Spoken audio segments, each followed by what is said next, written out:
फिर हल्की सी मुस्कान के साथ बोली, हम अपने आने वाले मेहमानों से पैसे नहीं लेते। जब कोई पहली बार मेरे पास आता है तो मैं उससे कीमत नहीं लेती। ये खाना आपके लिए मुफ्त था। अहमद हैरान रह गया। वो तो सोच भी नहीं सकता था कि ऐसा लाजवाब खाना मुफ्त में खाने को मिलेगा। वो कुछ कहना चाहता था, मगर उसकी नजरें एक बार फिर उस लड़की की हरी आंखों से टकराई। उन आंखों में कुछ तो ऐसा था जो उसे अपनी ओर खींच रहा था। अहमद ने नजरें झुकाकर कहा, अच्छा शुक्रिया, और तेजी से दरवाजे की तरफ बढ़ा। लेकिन जैसे ही वो दरवाजे से निकला तो एक ठंडी हवा का झोंका आया और उसे यूं महसूस हुआ जैसे वो किसी सपने से जाग रहा हो। वो तेजी से आगे बढ़ने लगा। रात काफी बीत चुकी थी, गलियां वीरान पड़ी थीं और चांदनी हल्की हल्की सड़कों पर बिखरी हुई थी। अहमद आगे बढ़ता जा रहा था, मगर उसका दिमाग वहीं पर अटका हुआ था। वो सोच रहा था, ये लड़की कौन थी और ये जगह इतनी सुनसान क्यों थी, और फिर उस खाने में ऐसा क्या था जिससे मेरी भूख खत्म ही नहीं हुई। अहमद के दिमाग में ये सभी सवाल घूम रहे थे। जब भी वो उस लड़की की बातों को याद करता तो उसकी पुरअसरार मुस्कान उसकी आंखों के सामने आ जाती। अहमद ने खुद से सवाल किया, क्या मुझे दोबारा वहां जाना चाहिए? फिर उसे ख्याल आया कि मुझे अम्मी के लिए भी थोड़ी सी बिरयानी ले लेनी चाहिए थी, लेकिन अब रात बहुत हो चुकी थी और वापस जाना मुमकिन नहीं था। जैसे ही अहमद अपने घर के करीब पहुंचा तो उसने देखा उसकी फिक्रमंद मां दरवाजे पर टहल रही थी। उन्होंने कहा, बेटा आज तू कहां रह गया था? मां की आवाज में बेचैनी थी। अहमद ने हकलाते हुए जवाब दिया, अम्मी रिक्शा खराब हो गया था, मैंने उसे दुकान पर छोड़ दिया। मैकेनिक कल ठीक करेगा, इसलिए मुझे आज पैदल ही आना पड़ा और देर हो गई।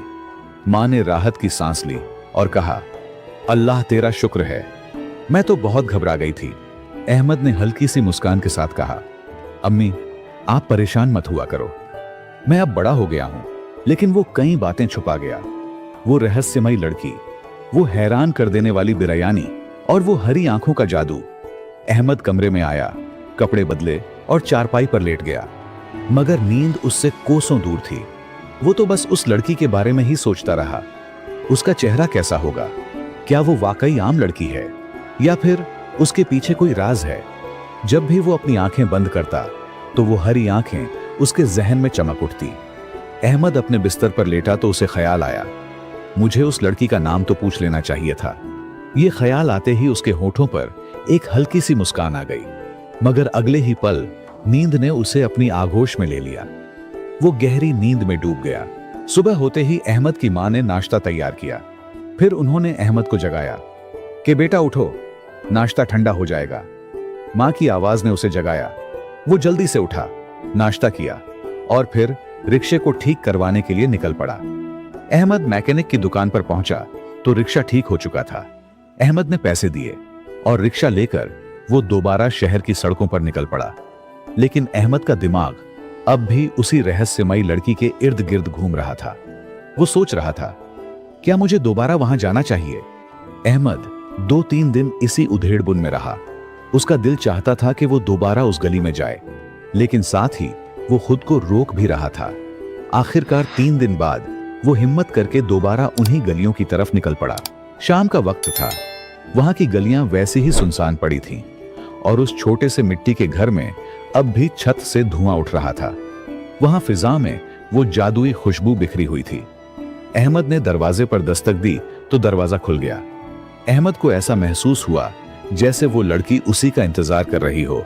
वो बोली, आप फिर दोबारा आ गए। अहमद बौखला गया। उसे इस सवाल का जवाब देने के लिए अल्फाज नहीं मिल रहे थे।